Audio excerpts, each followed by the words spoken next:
நீங்க சொன்னீங்க இந்த மாதிரி வந்து நான் ஃபுல்லா எக்விப்ட் ஆயிட்டேன் அப்படின்னீங்க. பட் இது உங்களுடைய ஃபர்ஸ்ட் ப்ராஜெக்டா இருக்கிறதுனால 5 ஹீரோயின்ஸ் மத்தியில நீங்க ஒரு ஹீரோயின்.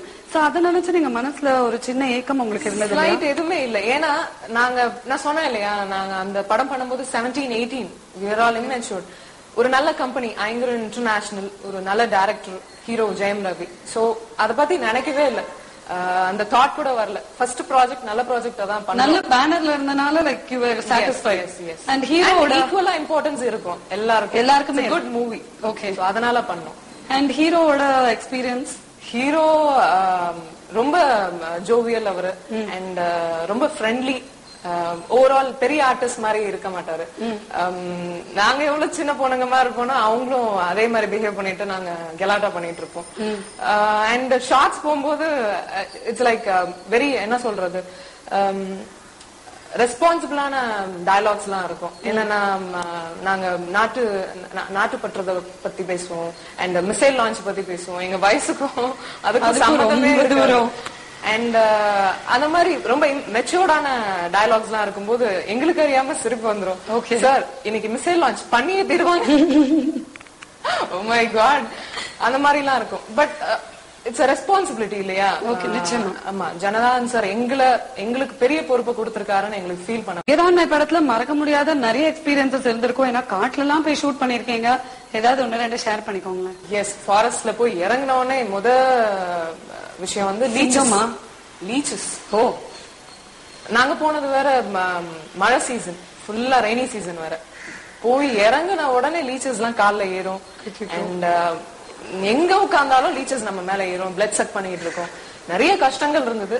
அதை விட வெற்றிகரமா படம் ஓடுனதால அந்த கஷ்டம் எல்லாம் மறைஞ்சு போயிடுச்சு. ஓகே, அந்த அளவுக்கு first impression is the best impression மாதிரி ஒரு கலக்கு.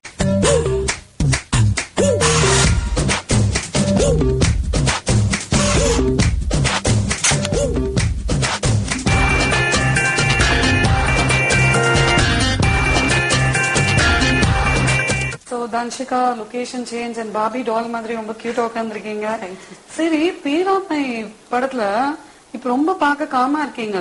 பட் அந்த சாங்ஸ்ல வந்து என்னமா ஆட்டம் போட்டிருக்கீங்க. எஸ்பெஷலி தட் பர்த்டே சாங் ஃபால்ஸ்ல எடுத்தது. ஏன்னா அந்த சாங் பார்க்கும்போது என்னமோ நீங்க 5 ஹீரோயின்ஸ் மாதிரி தெரியல, ரொம்ப க்ளோஸ் ஃப்ரெண்ட்ஸ் போல இருக்கு. ஒரு 5 க்ளோஸ் ஃப்ரெண்ட்ஸ் வந்து பர்த்டே பார்ட்டி செலிப்ரேட் பண்ணா என்ன மஸ்தோட இருப்பாங்க. அந்த மாதிரி இருந்தீங்க நீங்க. அந்த எக்ஸ்பீரியன்ஸ் பத்தி சொல்லுங்க. அதுக்கு காரணம் கண்டிப்பா எங்களுக்குள்ள இருந்த ஃப்ரெண்ட்ஷிப் தான். 5 கேர்ள்ஸும் ஒரு இடத்துல போகும்போது, அதுவும் அந்த மாதிரி லொகேஷன்ஸ். இப்போ காலேஜ்ல நம்ம ஃப்ரெண்ட்ஸோட டைம் ஸ்பெண்ட் பண்றோம், எங்கேயாவது பார்ட்டிஸ் இல்லைன்னா ஷாப்பிங் ஸ்பெண்ட் பண்ணுவோம். ஃபாரஸ்ட்ல போய் ஒரு ஃப்ரெண்ட்ஸோட பண்றது it's different experience. And overall very friendly. 5 பேருமே ரொம்ப ஃப்ரெண்ட்லி.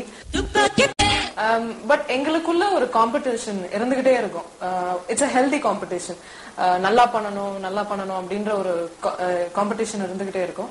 அண்ட் அந்த சாங் அவ்வளவு எந்துவா பண்றதுக்கு காரணம் கண்டிப்பா ஈஸ்வர் பாபு டான்ஸ் மாஸ்டர். அவங்க தான் ஃபுல்லா ரிஹர்ஸ் பண்ணி அந்த மாதிரி ஃபுல்லா அவங்க ஷார்ட்ஸ் போறதுக்கு முன்னாடி, ஏன்னா இட்ஸ் ஃபாரஸ்ட், அந்த லொகேஷன்ஸ்ல போய் கொஞ்சம் டல் ஆயிடுவோம், எனர்ஜி கம்மியாயிடும். ஸோ பூஸ்ட் பண்ணது ஃபுல்லா பாத்தீங்கன்னா ஈஸ்வர் பாபு சார். சோ அவர் தான் ஃபுல் சாங்குமே பண்ணி எங்களை எனர்ஜெட்டிக்கா காமிக்க வச்சது. அண்ட் எப்படி டான்ஸ் உங்களுக்கு முறைப்படி கத்துக்கிறீங்களா? முறைப்படி கத்துக்கல. ஃபர்ஸ்ட் டான்ஸ் பாத்தீங்கன்னா டிவி, சின்னதுல இருந்து டிவி பார்த்துட்டு டான்ஸ் ஸ்டெப்ப போட்டு அவங்க போட்ட ஸ்டெப்ப வந்து நான் திருப்பி போட்டு ஆடுறது.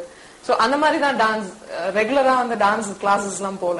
ஓகே. அண்ட் சினிமாக்கு வந்ததுக்கு அப்புறம் இட்ஸ் இப்போ லேர்னிங் ப்ராசஸ். ஒவ்வொரு படத்துக்கும் ஒவ்வொரு லேர்னிங் ப்ராசஸ் நடந்துட்டு இருக்கு. பேராண்மை பாத்தீங்கன்னா நிறைய ட்ரைனிங்ஸ் போகணும்.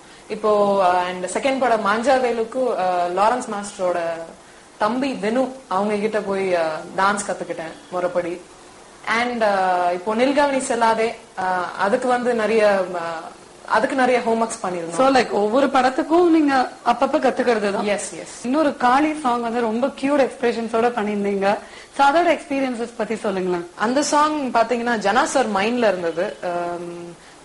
பெண்ணை வந்து ஒரு பத்ரகாளி, ஒரு விஸ்வரூபமா, ஒரு ரூபமா, அதாவது அவங்க கோவத்தின் அது என்ன சொல்றது, கோவத்தின் மறு உருவமா எப்படி இருப்பாங்கன்றத காமிக்கணும் அப்படின்னு அவங்க ஃபீல் பண்ணி டான்ஸ் மாஸ்டர் கிட்ட சொல்லி எங்களை அந்த கெட்டப் எல்லாம் போட வச்சு பார்த்தாங்க. சோ அப்படிதான் அந்த சாங் உருவாச்சு. அண்ட் ஆக்ரோஷமா நாங்க வந்து டெரரிசம் அவங்கள அழிக்கிறோம். சோ அந்த மாதிரி கெட்டப்ஸ் போட்டு நாங்க அழிக்கிற மாதிரி இருந்தா எப்படி இருக்கும், ரொம்ப ஸ்ட்ராங்கா தேவைப்படுது அந்த இடத்துல. கேர்ள்ஸ் வந்து ஆக்ரோஷமா அடிச்சு கொள்ற மாதிரி அந்த மாதிரி தேவைப்படுது. சோ அதனால அந்த சாங் அப்படி அந்த பாட்டுல வந்து உங்க ரியாக்ஷன்ஸ் அண்ட் எக்ஸ்பிரஷன்ஸ் எல்லாம் வந்து ரொம்ப சூட்டபிளாவே இருந்தது.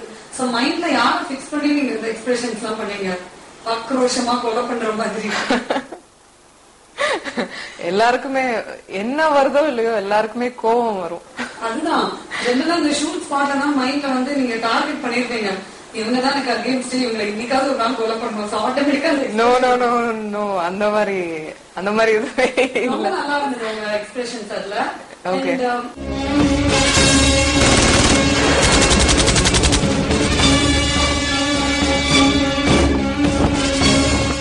பேராண்மை முடிச்சுட்டு உங்களுடைய அடுத்த ப்ராஜெக்ட் மாஞ்சாவேலு. சோ மாஞ்சாவேலுல ஒரே ஹீரோயின் நீங்க தான், லைக் 5 in 1 அந்த ஒரு செனாரியோ போய் இதுல ஒரே ஹீரோயின். எப்படி இருந்தது உங்க ஃபீல்? அந்த கெத்தெல்லாம் மெயின்டைன் பண்ணீங்களா? கெத்துன்றத விட இட்ஸ் அ குட் ஃபீல். 5 பேர் கூட நடிக்கும் போது இட்ஸ் அ குட் ஃபீல். நம்மளா பொறுப்பை ஏத்துக்க தேவையில்ல. 5 பேரு கூட அப்படி ஃபுல்லா அவங்க கிட்ட என்னென்ன ஒடியூசே படத்துல எல்லாருக்கும் ஈக்குவல் இம்பார்ட்டன்ஸ் இருக்கும். சோ அவங்க செய்யறத அவங்க செஞ்சிட்டு இருப்பாங்க. ஃப்ரெண்ட்ஸா கம்பைண்டா ஷார்ட்ஸ் இருக்கும். சோ பட் மாஞ்சவேலு அதுல இருந்து பார்த்தாக்க மாஞ்சவேலு இட்ஸ் a டிஃபரெண்ட் எக்ஸ்பீரியன்ஸ். ஏன்னா தனியா நடிக்கணும், தனியா என்ன சொல்றது, தனியா பெனாத்தனும் சொல்லாமே அந்த மாதிரி தனியா அதான் இருக்காரு ஹீரோ. ஹீரோ கூட தான் நடிக்க போறீங்க. ஆமா, ஹீரோ இருந்தாலும் தனியா ஷார்ட்ஸ் எல்லாம் வரும். சோ தனியா இருக்கும்போது கண்டிப்பா மிஸ் பண்ண அந்த மாதிரியான ஒரு இது. பட் ரெஸ்பான்சிபிலிட்டி அதிகமாயிடுச்சு. சோ எப்படி தனியா கிடைச்சது?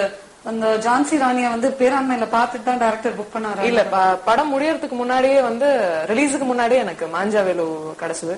ஆக்சுவலா பாத்தீங்கன்னா எனக்கு ரெண்டாவது படம் வந்து நில்கவனி செல்லாதே தான் எனக்கு கிடைச்சது. அந்த படம் தான் எனக்கு நான் பண்ணிக்கிட்டு இருந்தேன். அது வாய்ப்பு கிடைச்சது? நில்கவனி செல்லாதே பேராண்மை பார்த்துதான். பேராண்மையில நடிக்கிறேன், ஆக்ஷன் பிளிக் பண்றேன். இந்த மாதிரி ஸ்போர்ட்ஸ் கேர்ள், அதுக்கும் sports girl, thriller based subject Nilgavani Sellathey. Anand சக்கரவர்த்தி வெனிலா கபடி குழுவோட ப்ரொடியூசர் தான் இதுல ஹீரோ. அண்ட் அவர் தான் டைரக்ட் பண்றாரு அண்ட் அவர் தான் ப்ரொடியூஸ் பண்றாங்க. சோ நில்கவனி இந்த படம் பண்றதுக்கு முன்னாடி நாங்க 25 days கிட்ட ஒரு அசோசியேட் மாதிரி ஃபுல்லா ஒர்க் பண்ணணும். என்னன்னா ஸ்கிரிப்ட்ல இருந்து எல்லாமே ஒர்க் பண்ணி 25 days கிட்ட நாங்க ரிஹர்ஸ் பண்ணோம். எல்லா ஆர்டிஸ்டையும் வர வச்சு கம்பெனில வந்து ஃபுல்லா நாங்க ரொம்ப ஹெல்ப்ஃபுல்லா இருந்தது. அவர் என்ன நினைச்சாரு, ஷூட்டிங்ல போய் டைம் டிலே ஆகக்கூடாது, எக்கனாமிக்கலா ஒர்க் பண்ணணும், அந்த மாதிரி விஷயங்கள் அவர் நிறைய பண்ணாரு. ஆனந்த் சக்கரவர்த்தி very helpful for the artist especially. ரொம்ப ஹெல்ப்ஃபுல்லா இருந்தது எங்களுக்கு. ஒரு டென்ஷனே இல்லாம கூலா போய் நடிக்க முடிஞ்சது நில்கவனி செல்லாதே. சோ அது ஒரு லேர்னிங் ப்ராசஸ். அது உங்க ஆக்சுவலா செகண்ட் ப்ராஜெக்ட். பட் ரிலீஸ் ஆனது மாஞ்சாவே. ஓகே, சைமல்டேனியஸா பண்ணிட்டு இருந்தேன் நில்கவனி அண்ட் மாஞ்சா.